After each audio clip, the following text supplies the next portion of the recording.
시냇가에 심은 나무라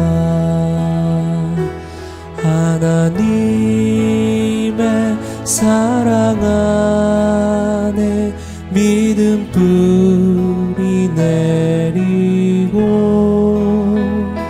주의 뜻대로 항상 살리라. 할렐루야. 함께 예배를 드리는 믿음의 가족들을 사랑하고 축복합니다. 말씀의 단맛을 느끼고 새 힘을 얻는 귀한 시간들 되시기를 바랍니다. 우리 이번 주 요절은 잠언 24장 1절 말씀입니다. 잠언 24장 1절 말씀 함께 암송하시겠습니다. 우리 자막을 보고 큰 소리로 읽으셔도 유익합니다. 시작. 너는 악인의 형통을 부러워하지 말며 그와 함께 있으려고 하지도 말지어다. 잠언 24장 1절 말씀. 아멘. 남들이 잘 되면 부럽습니다. 이 부러움을 가지고 우리가 제일 먼저 할 일은 함께 기뻐해 주는 것입니다. 그리고 그 다음에는 자신도 노력하는 것입니다. 부러운 마음을 가지고 함께 기뻐해 주고 자신도 노력할 수 있다면 이런 부러움은 굉장히 유익한 것입니다. 그런데 불의한 방법으로 남에게 피해를 주면서까지 형통한 사람들을 부러워하지는 말아야 합니다. 그런 사람들의 형통을 부러워하게 되면 그들을 인정하는 꼴이 됩니다. 악인들을 인정해 주는 것입니다. 그리고 그들의 방법을, 불의한 방법을 인정하는 것입니다. 악인을 인정하고 그들이 사용한 불의한 방법을 인정하게 된다면 우리는 정말로 나중에는 그렇게 사는 것도 괜찮겠구나라는 그런 마음을 갖게 됩니다. 그렇게 부러워하다 보면 죄와 악에 대해서 관대한 태도를 갖게 되는 것이죠. 그러다가 나중에 한번 실족하게 되면 그들과 똑같은 일을 하고 있고 그들과 똑같은 방법을 사용하고 있는 것을 발견하게 되는 것입니다. 이게 실족이고 타락입니다. 그래서 우리는 그런 사람들과 가까이 하지 말아야 됩니다. 요절에서는 함께 있으려고 하지도 말지어다 그렇게 말씀하고 있습니다. 가까이 있고 함께 있고 교제하다 보면 그들의 생각들을 본받게 됩니다. 그들의 가치관들을 받아들이게 되고 그들의 삶의 태도들을 따라하게 되는 것이지. 그러다 보면 자신도 악인이 되고 악한 방법으로 형통의 길을 걷는 하나님께서 원하시지 않는 인생을 살게 되는 것입니다. 우리 신앙인들은 선한 방법으로 형통한 사람들을 부러워해야 합니다. 그리고 그런 사람들과 가까이 지내야 합니다. 자신에게 선한 영향력을 끼치는 사람이 많으면 많을수록 그런 사람들과 가까이 하면 가까이 할수록 자신의 인생은 하나님께 기쁨을 안겨드리는 인생이 될 수 있기 때문입니다. 그런 사람들과 함께 하나님이 기뻐하시는 아름다운 세상을 만들어가는 것, 그것이 우리 신앙인들이 이 시대에 빛과 소금으로 사는 것입니다. 부러워해야 될 것과 경계해야 될 것을 잘 분별하고 우리 신실한 사람들과 교제하며 사는 우리 성도님들 되시기를 주님의 이름으로 부탁드리겠습니다. 함께 찬양하시겠습니다. 찬양 후에 김경희 권사님께서 기도 인도해 주시겠습니다. 우리 시간에 낮엔 해처럼 밤엔 달처럼 우리 함께 찬양하겠습니다.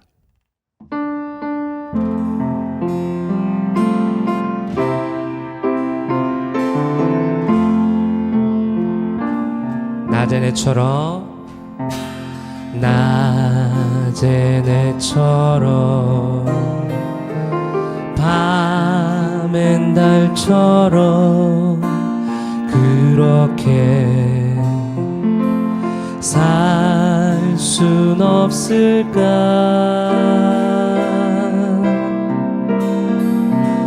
욕심도 없이 어두운 세상 비추어 온전히 남을 위해 살듯이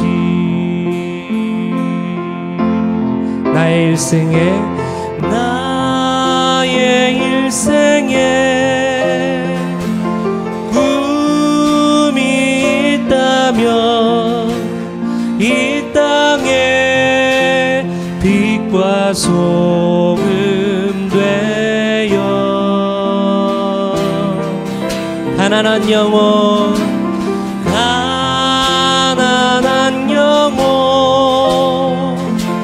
지친 영혼을 주님께 인도하고픈데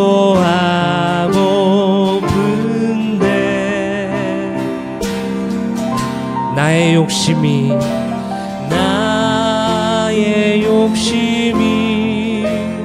나의 못난 자가 언제나 커다란 침대여 나를 짓눌러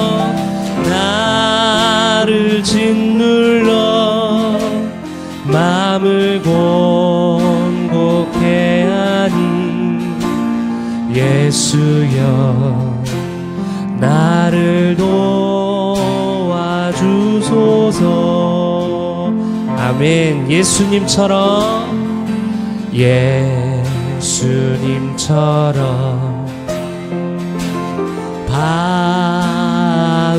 바울처럼 그렇게 살 순 없을까? 남을 위하여 당신들의 온몸을 온전히 버리셨던 것처럼 주의 사랑을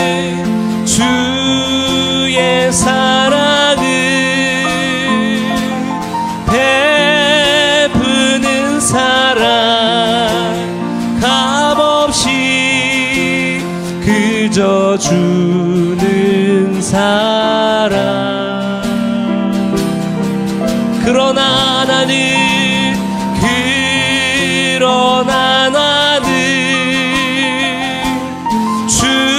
주는 것보다 받는 것 더욱 좋아하니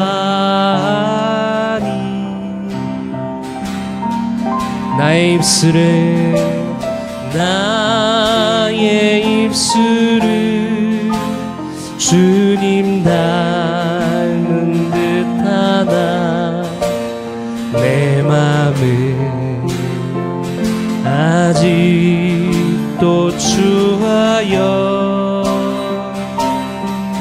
받을 사랑만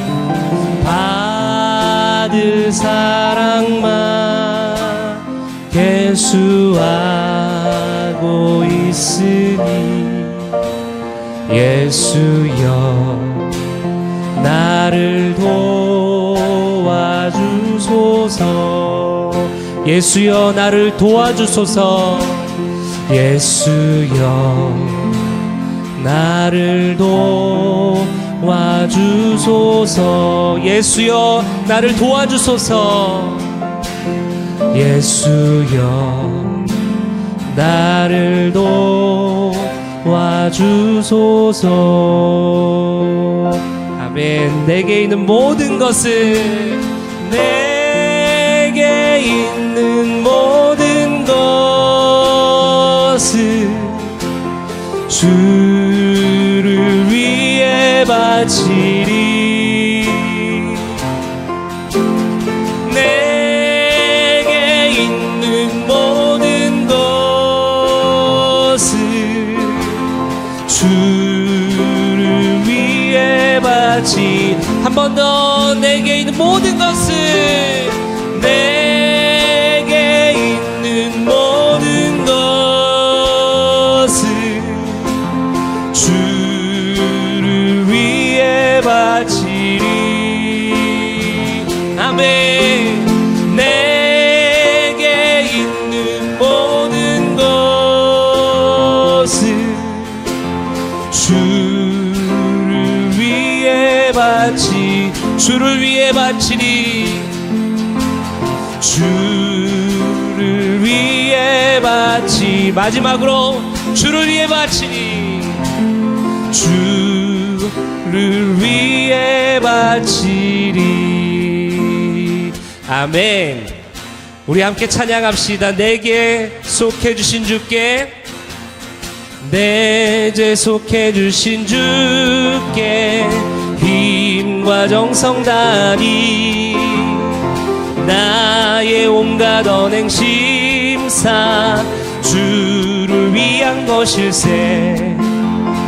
내게 있는 모든 것을 주를 위해 바치리. 내게 있는 모든 것을 주를 위해 바치리. 나의 손과 발을, 나의 손과 발을 들여 주의 명령 행하고 오직 주만 바라보며 주만 찬양하겠네. 할렐루야. 항상 주를 찬송하며 이 몸 바치오리다.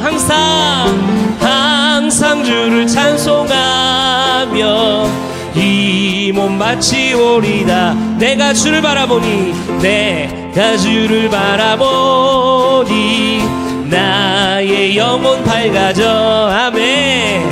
십자가를 지신 주만 항상 바라봅니다. 십자가를 바라보며 주만 따라가리라. 십자가를 바라보며 주만 따라가리라. 신기하고 놀라워라. 신기하고 놀라워라. 영광스러운 왕의 왕, 나를 친구 삼아주사 편히 쉬게 하시네. 주의 날개 보호 아래 영원한 식 얻겠네. 주의 날개 보호 아래 영원한 식 얻겠네. 십자가를 바라보며 주만 따라가리라. 아멘. 십자가를 바라보며 주만 따라가리라. 주의 날개 보호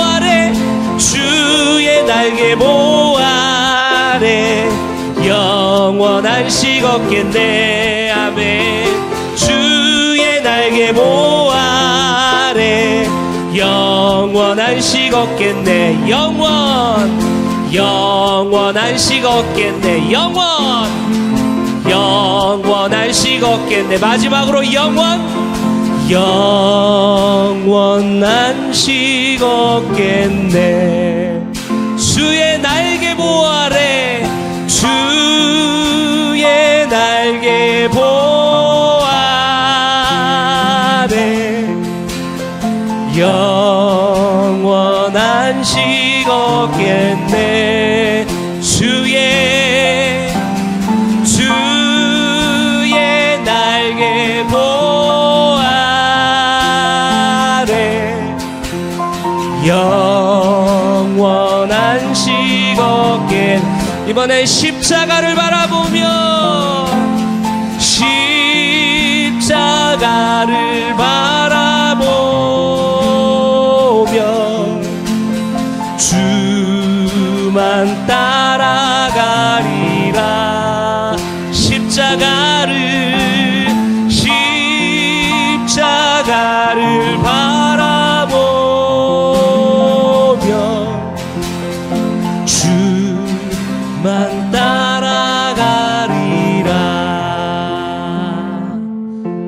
아멘. 우리가 찬양을 통해 고백했던 것처럼 하나님, 예수님처럼 살고 싶습니다.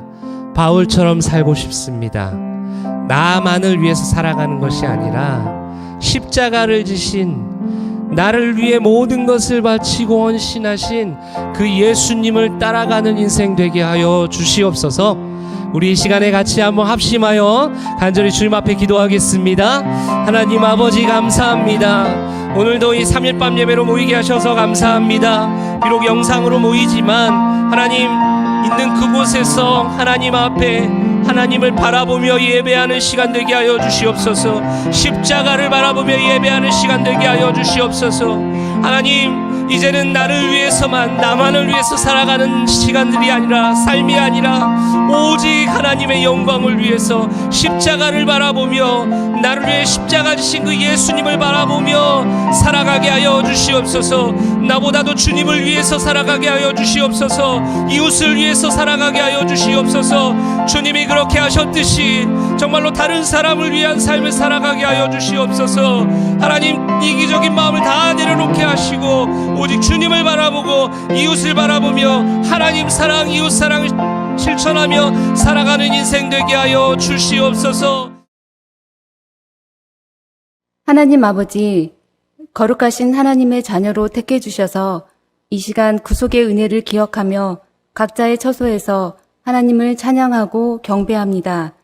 저희들이 같은 공간 시간 속에 함께 모이지는 못하지만 영이신 아버지께서 임재하셔서 사랑의 공동체로 하나된 마음으로 신령과 진정으로 예배드리게 하옵소서. 하나님 아버지, 저희는 지금까지 경험하지 못했던 어려운 코로나 시대를 지나고 있습니다. 하나님 자녀의 정체성을 잘 깨닫게 하셔서 이 시대를 잘 분별하고 거룩하신 하나님의 자녀로 하나님의 공의와 사랑을 드러내며 살아갈 수 있도록 도와주시옵소서. 매일 말씀과 기도로 무장하여서 이기적인 삶의 태도를 버리고 하나님의 사랑으로 이웃을 섬기고 배려하는 선한 삶의 모습과 행위를 통해 하나님께서 독생자를 십자가에 내어 주시기까지 사랑하셨던 이 세상이 구원의 소망을 품고 살게 하옵소서.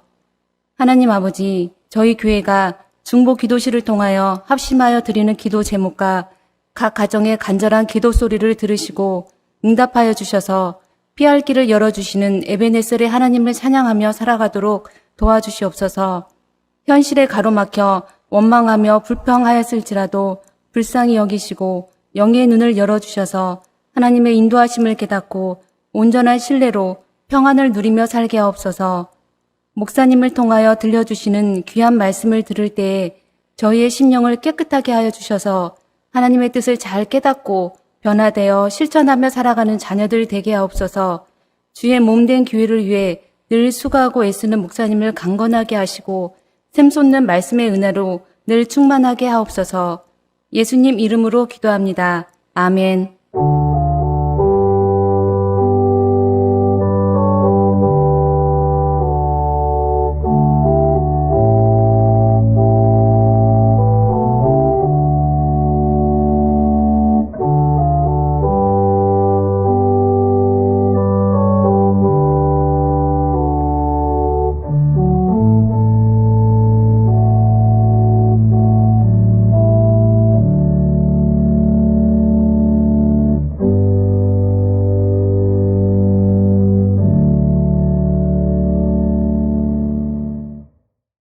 오늘 주신 하나님 말씀은 구약성경 창세기 38장 24절에서 30절까지 말씀입니다. 창세기 38장 24절에서 30절까지 말씀입니다. 원래는 38장을 우리가 다 봐야 되는데 우리 결론 부분만 한번 같이 보고 설교 중에 내용을 요약해 드리도록 하겠습니다. 38장 24절에서 30절 우리 한 목소리로 같이 읽겠습니다. 석 달쯤 후에 어떤 사람이 유다에게 일러 말하되 내 며느리 다말이 행음하였고 그 행음함으로 말미암아 임신하였느니라. 유다가 이르되 그를 끌어내어 불사르라. 여인이 끌려 나갈 때에 사람을 보내어 시아버지에게 이르되 이 물건 임자로 말미암아 임신하였나이다. 청하건대 보소서 이 도장과 그 끈과 지팡이가 누구의 것이니까 한지라. 유다가 그것들을 알아보고 이르되 그는 나보다 옳도다. 내가 그를 내 아들 셀라에게 주지 아니하였음이로다 하고 다시는 그를 가까이 하지 아니하였더라. 해산할 때에 보니 쌍태라. 해산할 때에 손이 나오는지라. 산파가 이르되 이는 먼저 나온 자라 하고 홍색실을 가져다가 그 손에 메었더니 그 손을 도로 들이며 그의 아우가 나오는지라. 산파가 이르되 내가 어찌하여 터뜨리고 나오느냐 하였으므로 그 이름을 베레스라 불렀고 그의 형 곧 손에 홍색실 있는 자가 뒤에 나오니 그의 이름을 세라라 불렀더라. 아멘. 야곱은 12명의 아들과 1명의 딸을 낳았습니다. 창세기 37장부터 야곱의 이야기가 아니라 그 아들들, 자녀들의 이야기가 시작이 됩니다. 12아들 중에 11번째 아들인 요셉의 이야기가 줄을 이루고 있습니다. 그리고 4번째 아들인 유다의 내용이 간간히 소개가 되어 있습니다. 37장은 요셉이 자신을 시기하고 미워했던 형들에 의해서 애굽에 팔려가는 내용입니다. 그리고 39장은 이제 애굽에서 요셉이 겪었던 일들을 쭉 기록하고 있습니다. 37장에서 39장으로 넘어가야지 실은 요셉의 이야기가 쭉 진행이 됩니다. 근데 38장에 유다 이야기가 나오죠. 중간에 갑자기 유다 이야기가 끼어든 것입니다. 실질적으로 요셉은 장자의 그런 특권을 누렸죠. 두 몫을 가지게 됩니다. 12지파 중에 요셉의 아들 2명이 한 지파씩 가졌기 때문에 그가 장자의 두 몫을 챙겨서 실질적으로는 요셉이 장자인데, 그러나 족보를 쭉 보면 유다가, 이 4번째 아들인 유다가 족보를 잇고 있습니다. 그래서 그 족보상의 장자는 우리 유다가 되어 있죠. 37장부터 50장까지는 이 자녀들 이야기인데 특별히 실질적인 장자인 요셉의 이야기가 줄을 이루고 또한 족보상의 장자인 유다의 이야기가 조금 곁들여져 있는 것입니다. 우리가 38장을 이해하기 위해서는 당대의 법을 알아야 됩니다. 당대의 법 가운데 친족 구속자법이 있습니다. 친족 구속자법. 누가 땅이나 집을 팔았거나 담보 잡혀서 일을 쓰면 가까운 친족이 돈을 지불하고 사서 돌려주는 것입니다. 그러니까 친족이 그것들을 다시 회복시키는 이것이죠. 누가 종으로 팔려갔으면 가까운 친족이 돈을 들여서 다시 돌아오게 하는 것입니다. 사서 다시 돌아오게 하는 것입니다. 그게 친족 구속자법입니다. 이 법은 재산이 다른 지파나 또는 힘 있는 자에게 들어가서 지파나 가정이 망하는 것을 방지하기 위해서 만든 법입니다. 또 법 가운데 형사 취수법이 있습니다. 형사 취수법. 형이 죽으면 그 동생이 형수를 취해야 하는 법입니다. 형이 자식을 낳지 못하고 죽으면 동생이 형수와 관계를 맺고 그 자녀를 통해서 대를 잇게 하는 그런 방법입니다. 가문을 보호하고 그 재산을 지키기 위한 법입니다. 신명기 25장에 명문화가 되어 있습니다. 성경에 보면 룻기에도 조금 나오죠. 그리고 마태복음에도 예수님이 부활 논쟁을 할 때도 이것을 배경으로 나옵니다. 친족 구속자법, 형사 취수법, 이런 것들은 한 가문의 재산을 지키고 그 가문이 몰락하지 않도록 지키기 위해서 만드는 그런 법입니다. 이 38장은 형사 취수법을 지키지 않아서 생긴 일입니다. 그것 때문에 발생한 일이죠. 그것 때문에 엄청나게 인간적인 냄새들이 풀풀 나는 일들이 만들어졌는데 그것을 하나님께서 아름답게 다시 가꾸시는 그런 내용입니다. 우리가 말씀을 다 읽지 않았습니다. 제가 간단하게 정리합니다. 넷째 아들, 야곱의 넷째 아들 유다가 이제 독립을 하죠. 결혼을 합니다. 그래서 아들 3명을 낳습니다. 엘, 오난, 셀라. 이름까지 다 기록이 되어 있습니다. 근데 이 장자 엘이 다말이라는 여인과 결혼을 했습니다. 그런데 자녀를 낳지 못하고 이 장자 엘이 죽습니다. 형사 취수법에 의해서 둘째인 오난이 이제 형수에게 씨를 주어서 이제는 자녀를 낳고 대를 잇게 하고 그런 것이 돼서 이제는 그 동생 오난이 이제는 형수와 관계를 맺게 되는 것이죠. 그런데 이 오난이 자기 씨가 형수에 의해 태어나서 대를 잇는 것을 못마땅하게 생각하고 땅에다가 설정을 합니다. 하나님께서 그것을 보시고 진노하셔서 둘째 아들 오난도 죽게 만듭니다. 첫째 아들 죽고 형사 취수법에 의해서 둘째 아들이 해야 되는데 그것에 제대로 하지 않았기 때문에 죽었습니다. 유다가 겁이 덜컥 났습니다. 이제 아들 하나 남았는데 이것마저도 잘못하면 이룰 수 있다라는 생각에 며느리 다말을 친정으로 보냅니다. 친정으로 보내서 과부로 살게 하는 것이지. 자신의 아들을 지키기 위해서 한 여인의 인생을 그렇게 무참하게 방치시키는 그런 결정을 한 것입니다. 세월이 흘렀습니다. 유다가 아내를 잃었습니다. 아내가 죽자 그 친구가 위로한답시고 불러서 함께 그 목장에 있는 그 딥나로 갑니다. 근데 늘 시댁을 주시하고 있던 다말이 딥나의 시아버지 유다가 온다는 이야기를 듣고 과부의 옷을 벗고 예쁜 옷을 입고 창녀처럼 그렇게 행동을 합니다. 유다가 창녀인 줄 알고 이제는 염소 새끼 한 마리를 주는 걸로 해서 이제 어떤 계약을 맺죠. 성관계를 하는 계약을 맺는데 다말이 그 염소 새끼를 나중에 줄 건데 담보물을 달라고 요구를 합니다. 그렇게 유다가 도장과 끈과 지팡이를 담보물로 주고 둘이 이제는 관계를 맺습니다.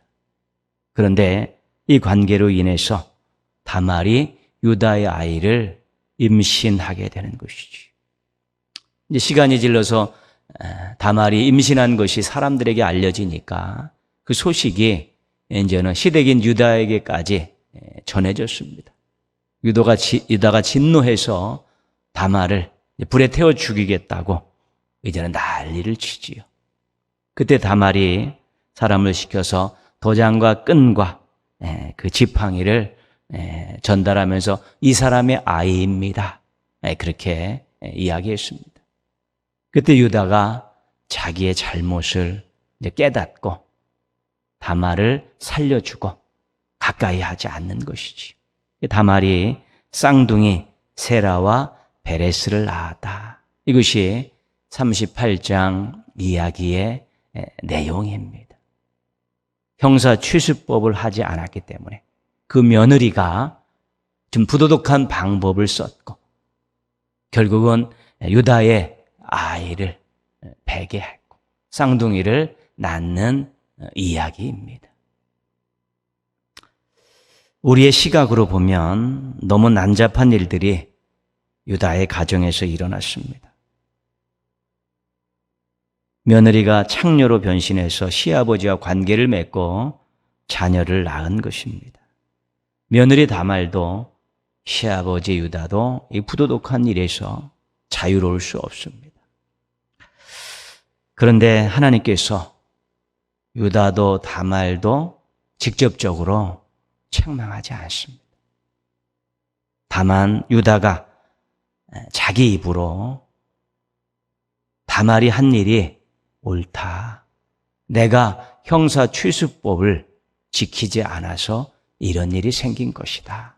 자기 잘못을 인정하고 다말을 자유롭게 내놓았을 뿐이지.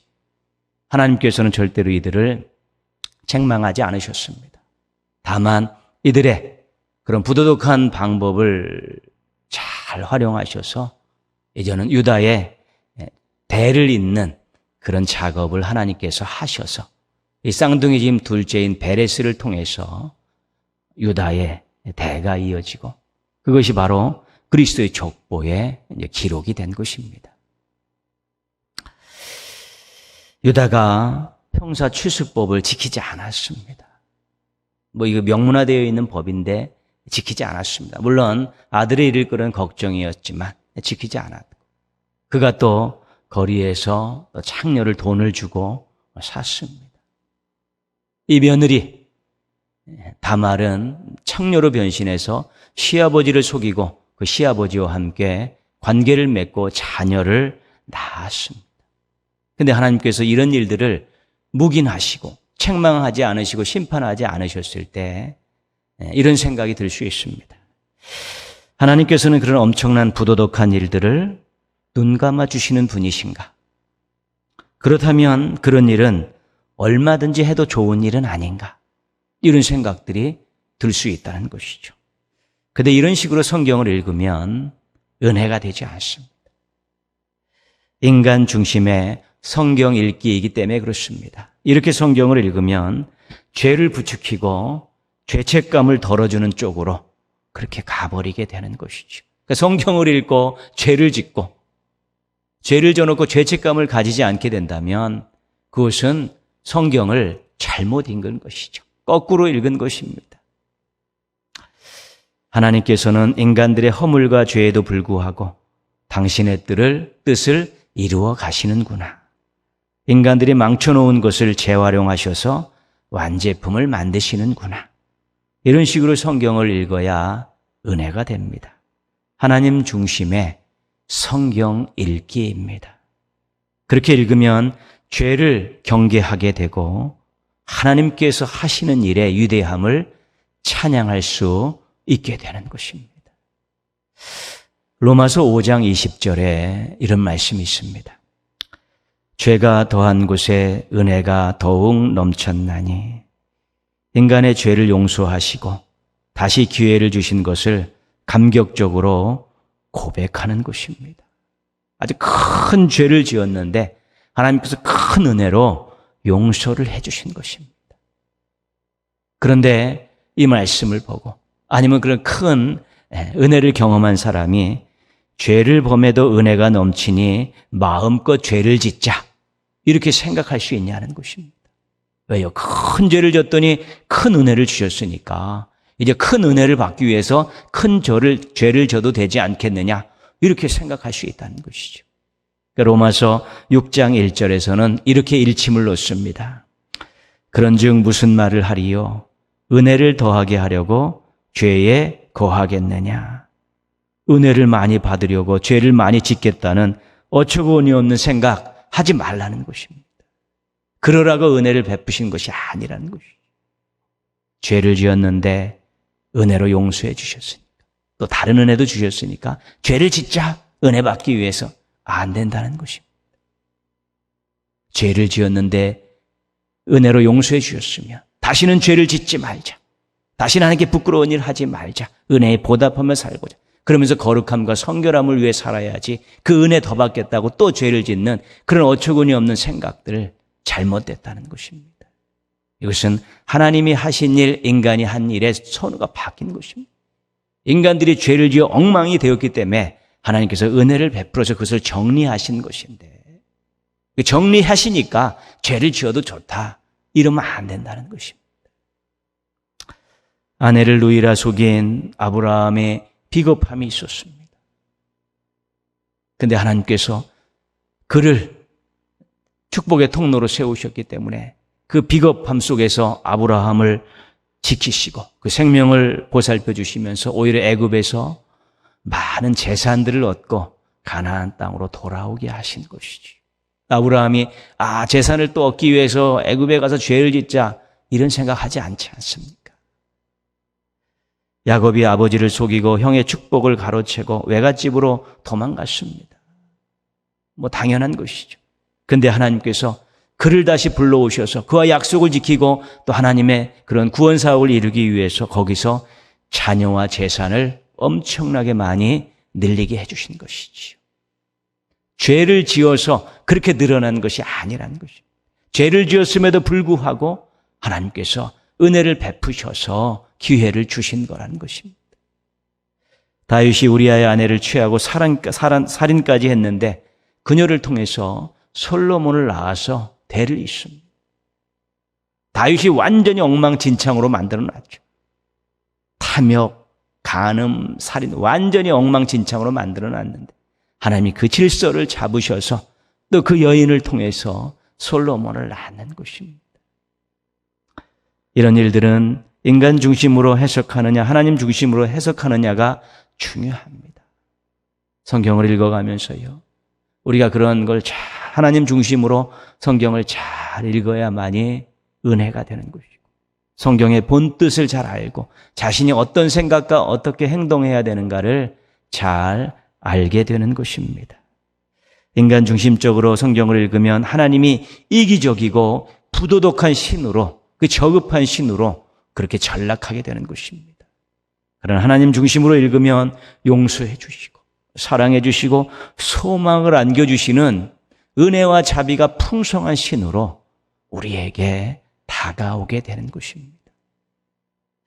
하나님 중심의 성경 읽기와 해석으로 죄에 대해서는 더 단호하고 하나님에 대해서는 더 신실한 우리 건강한 신앙인들 되시기를 바랍니다. 유다에 대한 내용은 우리가 또 다음 시간에 한번 집중적으로 다시 살피게 될 것입니다. 성경에 나오는 여인 가운데 다말은 조금 특이합니다. 여러분, 야곱의 딸 가운데 디나라는 딸이 있습니다.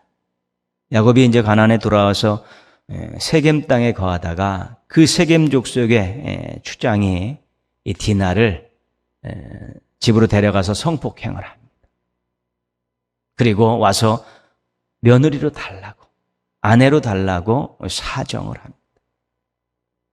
그때 시므온과 레위가 할례를 받으면 그렇게 해주겠다라고 거짓말을 하고, 그 부족의 사람들이 전부 할례를 받고 남자들이 끙끙 앓을 때 가서 무차별하게 도륙을 하고 그 여동생 디나를 찾아오게 됩니다. 만약에 디나에게 그 사람이 너를 사랑한다고 하는데 너 어떻게 생각하느냐라고 한 번쯤 물어볼 수도 있는 것 아니겠습니까? 그러나 그 아버지도 오빠도 하나도 묻지 않습니다. 디나는 그냥 끌려가서 성폭행 당했다가 또 오빠들에서 구출당하고 또 평생 가슴앓이를 하면서 그렇게 사는 그 수동적인 여인으로 그렇게 등장하는 것입니다. 자신의 인생에 대해, 자신의 운명에 대해 어떤 발언권도 없고 행동도 하지 않은 그런 조용하고 그 수동적인 여인으로 그렇게 성경에 기록이 되어 있습니다. 우리아의 아내 밧세바는 왕인 다윗의 부름을 거역하지 못하고 왕궁으로 가게 됩니다. 거기서 몸을 빼앗기죠. 그리고 임신을 하게 됩니다. 그리고 얼마 있다가 남편이 전장에서 죽었다는 소식을 듣게 됩니다. 그리고 또 다윗이 다시 부르니까 또 다윗 궁에 가서 다윗의 아내가 됩니다. 첫째 아이 죽고 둘째 아이 솔로몬을 낳았죠. 이 과정에서 밧세바는 아무런 자기 주장이 없습니다. 그냥 힘에 의해서, 남정네들에 의해서 좌지우지되는 그런 운명으로 전락하고 있는 것이지. 그냥 이렇게 수동적인 여인으로 그렇게 기록이 되어 있습니다. 뭐 성경에 나오는 많은 여인들이 그렇고 또 여인뿐만 아니라 또 많은 사람들도 또 그렇게 힘에 의해서, 힘의 논리에 그냥 자기 주장도 하지 못하고 그냥 당하고 마는 그런 약한 자의 모습들을 많이 있습니다. 뭐 이 세상에도 지금도 그런 사람들이 많이 있습니다. 다말은 달랐습니다. 시아버지 유다의 부당한 처사를, 형사 출수법을 행하지 않는 것을 그는 받아들이고 있지 않았습니다. 그래서 희덱을 늘 지켜보고 있었고 시아버지를 주시하고 있었죠. 언제 셋째 아들을 주어서 대를 잇게 할까? 근데 소식이 없습니다. 결국은 유다가 이제 아내를 그 슬픔에 빠져서 딥나라는 곳에 왔을 때 다말이 부도덕한 방법을 사용하죠. 그리고 시아버지를 꼼짝하지 못하고 자신을 인정하게 만들어 버렸습니다. 다말은 생각하는 여인입니다. 하나님의 뜻을 가지고 판단하는 여인입니다. 시아버지가 하나님 말씀을 행하지 않고 있다라고 생각한 거죠. 자기가 할 수 있는 최선의 방법을 동원하고 있습니다. 약한 자였지만 생각하고 행동했습니다. 수동적으로 운명을 받아들이지 않고 새로운 미래를 도전한 것입니다. 어쩌면 이런 면이 다말에게 있어서는 이런 면이 예수님의 족보에 이름이 올라간 이유일 수 있습니다. 생각하면서 신앙과 삶을 가꾸십시오. 그냥 무조건 받아들이고 살아내는 것도 한편의 인생의 드라마일 수도 있겠지만 하나님께서 나에게 어떤 사명을 주셨고 내가 당하는 일이 어떤 일인 것인가, 내 인생이 이렇게 가도 괜찮은 것인가, 내 신앙이 이래도 괜찮은 것인가라고 한번 늘 생각하는 것이 중요한 것입니다. 그리고 그런 것들을 판단할 때는 하나님의 뜻을 가지고 판단하는 것이죠. 그 말씀을 늘 읽고 듣고 묵상하고 암송하는 일들은 우리가 생각하고 판단하고 행동하는 근거를 하나님의 말씀에 맞추기 위해서 그런 것입니다. 정보만 많이 가지고 있다고 좋은 건 아닙니다. 자주 접하다 보면, 은혜 받다 보면, 또 감격스럽게 또 고백하다 보면 어떤 걸 생각하고 판단하고 행동하는데 그것이 기준이 되고 근거가 될 수 있을 때 우리가 시행착오를 줄일 수 있고 하나님 기뻐하시는 인생을 만들 수 있기 때문에 그렇습니다. 그 때로는 이것이 옳다고 생각되면 기도하면서 소망을 가지고 한번 행동하는 것입니다. 도전해보는 것입니다. 고칠 것은 한번 고쳐보려고 노력하고 또 괜찮은 것들을 한번 계획을 세워서 노력하는 것입니다. 그렇게 한 번뿐인 인생에 우리가 또한 해야 될 일들을 하나님의 뜻이라고 생각되는 일들에 대해서 우리가 생각하고 기도하고 도전하다 보면 새로운 은혜를 경험할 수 있고 새로운 미래를 맞이할 수 있고 지금보다도 훨씬 더 좋은 인생들을 만들어갈 수 있게 되는 것입니다. 잘 받아들이는 것도 은혜입니다.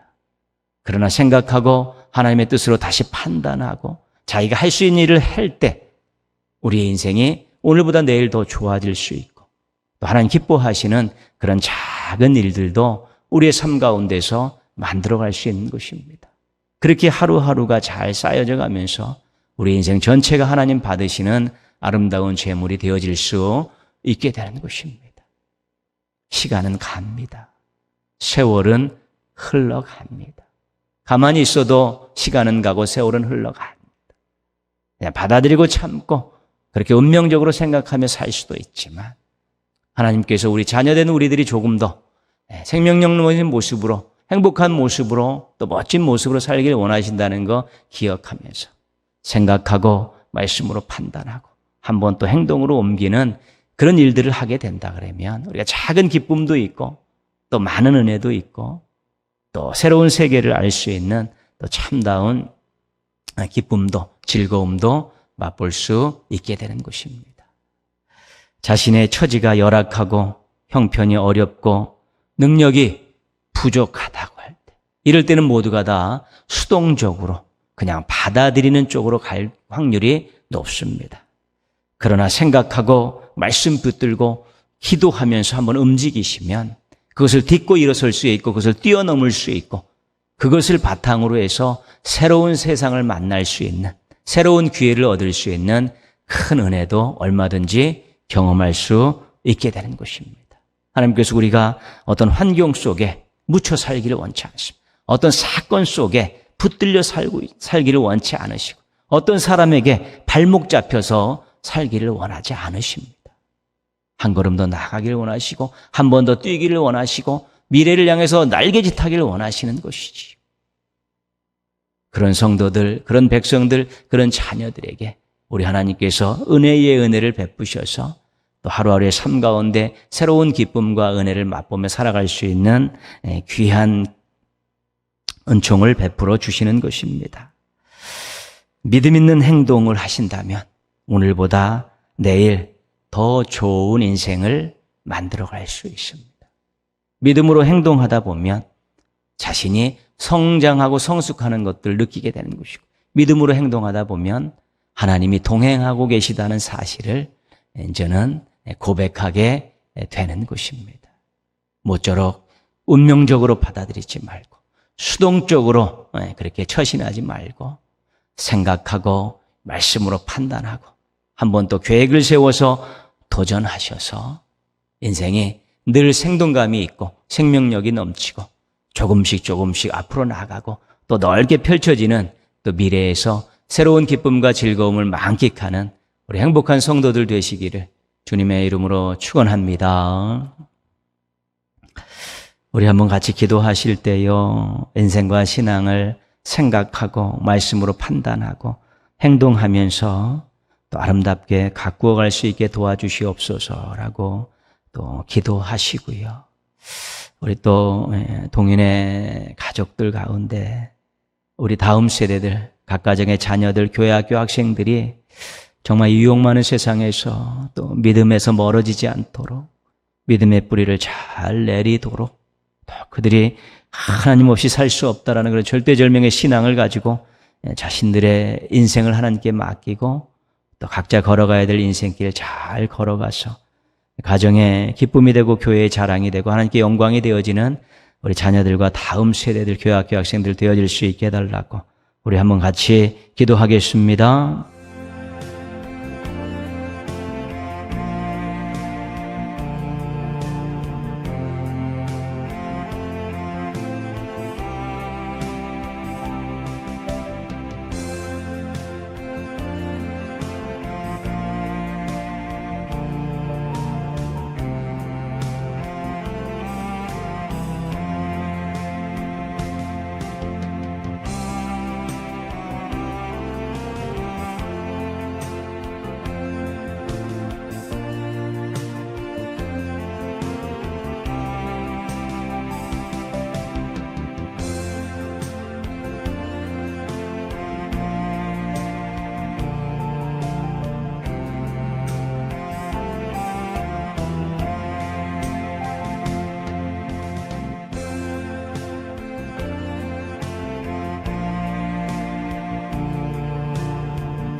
하나님 아버지, 오늘도 또 영상으로 함께 모여서 또 예배드리게 해주셔서 감사를 드립니다.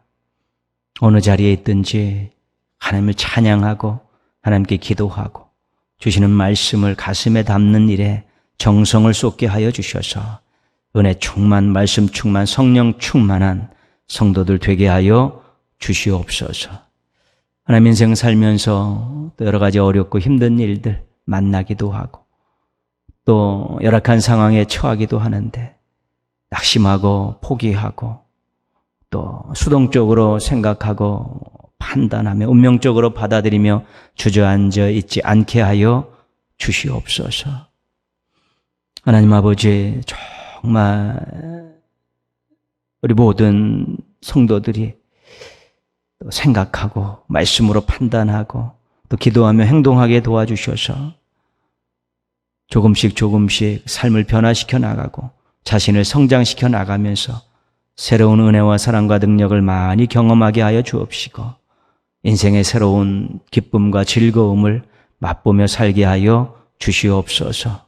그러면서 또한 선한 영향력을 끼치는 축복의 통로들로 살아가게 하여 주시옵소서.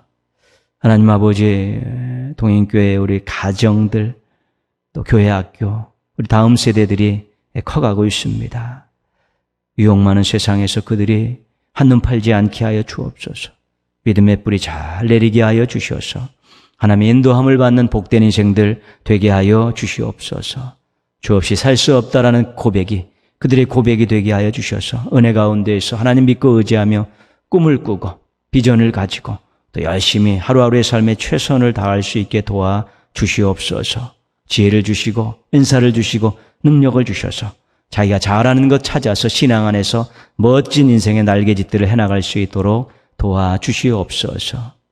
하나님 아버지, 정말 또 오늘도 예배드리는 사랑하는 성도들 기억하여 주셔서 늘 하나님 주시는 평안함이 가슴에 넘쳐나게 하여 주옵시고 하나님 때문에 샘솟는 기쁨을 만끽하게 하여 주옵시고 삶을 변화시키는 능력 있는 종들 되게 하여 주시옵시고 계획들을 이루어가는 추진력 있는 귀한 종들 되게 하여 주시옵소서. 하나님이 하셨습니다. 하나님의 은혜입니다. 하나님 영광 받아 주옵소서라는 아름다운 고백이 날마다 있는 복된 삶들을 살아가게 하여 주시옵소서. 모든 것 감사드리옵고 예수님의 이름으로 기도합니다. 아멘. 하늘에 계신 우리 아버지, 아버지의 이름을 거룩하게 하시며 아버지의 나라가 오게 하시며 아버지의 뜻이 하늘에서와 같이 땅에서도 이루어지게 하소서. 오늘 우리에게 일용할 양식을 주시고 우리가 우리에게 잘못한 사람을 용서하여 준 것 같이 우리 죄를 용서하여 주시고 우리를 시험에 빠지지 않게 하시고 악에서 구하소서. 나라와 권능과 영광이 영원히 아버지의 것입니다. 아멘. 하나님 사랑의 눈으로 너를 어느 때나 바라보시고